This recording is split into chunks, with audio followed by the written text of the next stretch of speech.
الحمدللہ رب العالمین والعاقبۃ للمتقین والصلاة والسلام علی رسول الکریم اما بعد. آگے باب اذا کسر کسرۃ او شیئا لغیرہ. باب اس بیان میں کہ کسی شخص نے کسی دوسرے کا پیالہ یا کوئی اور چیز توڑ دیو تو کیا حکم ہے.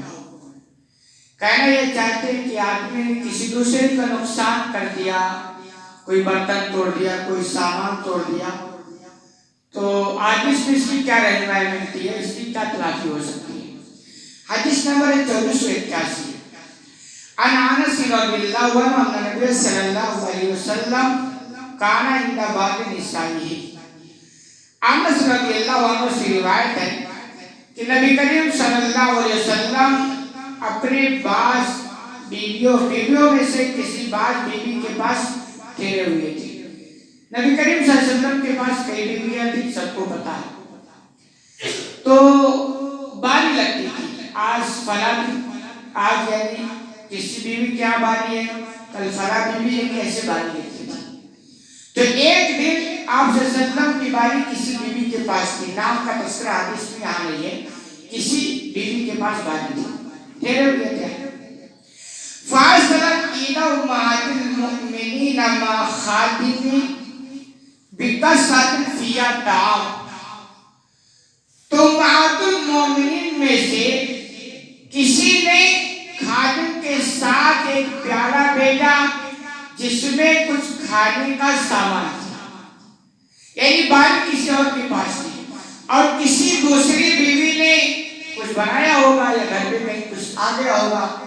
تو ڈیلی تو ان کے اچھے کھانے نہیں بنتے نا، اسپیشل آئٹم کبھی ہو جاتا تھا طاقت کے اعتبار سے.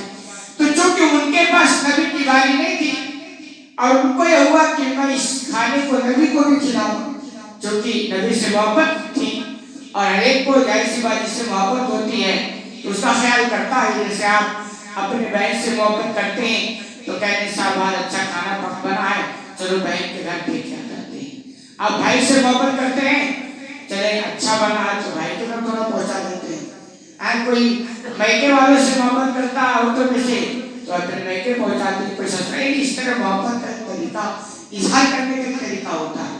تو ایسے نبی کریم صلی اللہ علیہ وسلم کی بیویاں بھی آپ سے محبت کرتی تھی. تو چونکہ باری ان کے گھر نہیں تھی، کھانا کچھ اچھا ان کو لگا تو ان کی چاہت ہوئی کہ میں اس اچھے کھانے کو نبی کو بھی کھلاؤں.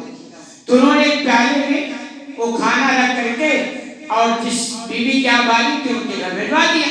پھر کیا ہوا آگے دیکھیں. فَضَرَبَتْ بِيَدِهَا فَكَسَرَتِ الْقَصَعَ.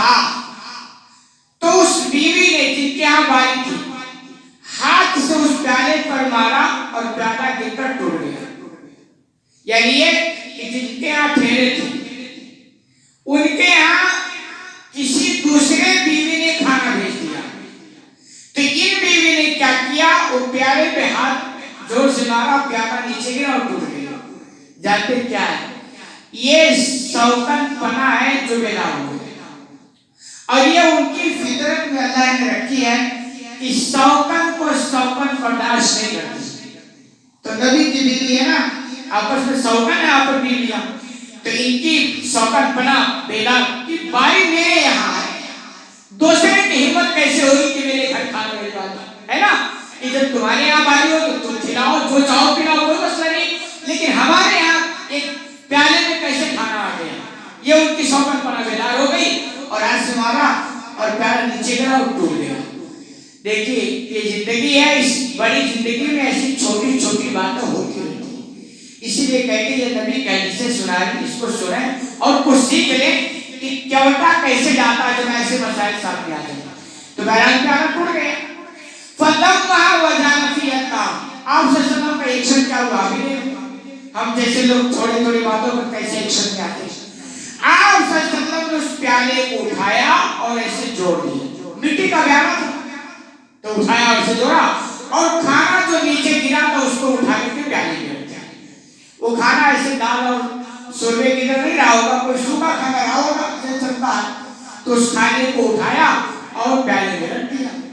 پھر کیا ہوا، وقال کلو، اور پھر آپ نے صحابہ سے کہا کھاؤ، یعنی آپ کے لیے آیا تو آپ نے کہا کہ چلے صحابہ کو بھی کھلا دیں، تو پیالے کو جوڑا، کھانا اٹھا کر رکھا، اور اس کے بعد کوئی غصہ نہیں، کوئی جذبات نہیں، اس بیوی پر کوئی ایکشن، تو وہ سمجھ رہے ہیں نا فطرت، یہ سوکت کی فطرت، کوئی ایکشن نہیں، کوئی غصہ نہیں، آپ نے ایسا کر کے پھر آگے کیا ہوا؟ وَأَبْصَرَ الرَّسُولَ وَالْقَصَّةَ الْكَفَرُ، اور آپ نے اس خادم، اس قاصد کو جو کھانا لے کے آیا تھا اس کو بھی روک لیا اور اس ٹوٹے ہوئے پیالے کو بھی روک لیا. کیوں؟ اس کی پیچھے بھی حکمت ہے نا، کیونکہ اگر قاصد کو بھیج دیتے خادم کو تو جا کر یہ پوری داستان جب سناتا جس میں کھانا بھیجا تھا تو ظاہر سی بات ہے کہ بجٹ بال بھڑکتے نا، تو پھر بات اور آگے بڑھ جاتی. تو آپ نے قاصد کو روک لیا، اور اگر ٹوٹا ہوا پیالہ بھیجتے تو بھی مسئلہ میرا تھا، تو آپ نے وہ پیالہ بھی نہیں بھیجا.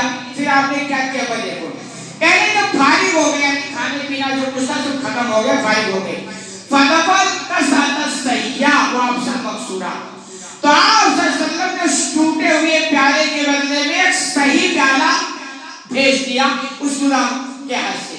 کا استعمال ہے کہ بھائی ان کا پیالہ اگر ٹوٹ گیا، نقصان ہو گیا نا، تو ایسا کرو اس کے بدلے میں دوسرا پیالہ دے دو، اور ٹوٹا ہوا پیالہ آپ نے کھولے کے لیے ٹوٹا ہوا پیالہ نہیں دیا. باقی سے تعلق ہے کہ جس کا نقصان جو ہو وہ ایسا اس کو سامان دے دیا جائے. لیکن آپ سے سن کے حکمت آپ دیکھیں کیا مطلب حکمت اپنا ہے کہ بھائی یہ عورتوں کے اندر تھوڑی فطرت ہے، شوکت پنا ہے، ایسی چیزیں ہو جاتی ہیں، یہ آپ خوب سمجھیں. تو آپ نے نہ تو پیالہ توڑنے والی عورت پر کوئی ایکشن، بیوی پر کوئی ایکشن لیا، سمجھ گئے ان کا شوکت پنا کوئی مسئلہ نہیں ہے، اور نہ ہی آپ ان کے اوپر غصہ ہوئے کہ تم دوسرے کے باجی میں کھانا کیوں بھیجے، یعنی اس پہ بھی آپ غصہ. کیا وہ سمجھے ان کی محبت ہے، تو ان کی محبت کا تقاضا تھا کہ وہ بھیجے، اور ان کا شوکت پنا کا تقاضا تھا کہ پیالہ توڑ دے. تو آپ نے دونوں پر کوئی ایکشن نہیں لیا، کوئی غصہ نہیں، کوئی جذبات نہیں، بس ایسے رفع دفع کر دیا کہ صحیح پیالہ. اب چونکہ صحیح پیالہ وہ بیوی پا جائے گی تو کہیں گے چلو کوئی میٹر نہیں، ہم کو ہمارا صحیح پیالہ مل گیا، بات ختم ہو گئی نا. تو اس طرح آپ بھی باتیں بہت ساری سیکھ سکتے ہیں، کیونکہ آپ بھی، اور یعنی اگر آپ خوشگوار ازدواجی زندگی گزارنا چاہتے ہیں نا تو نبی کریم صلی اللہ علیہ وسلم کی تعلیمات کو سنیں گے اور اپنائیں گے تو انشاءاللہ بہترین زندگی گزر سکتی ہے. اللہ رب العالمین سے دعا کہ العالمین تمہیں کہنے سنے زیادہ عمل کرنے کی توفیق عطا فرمائے.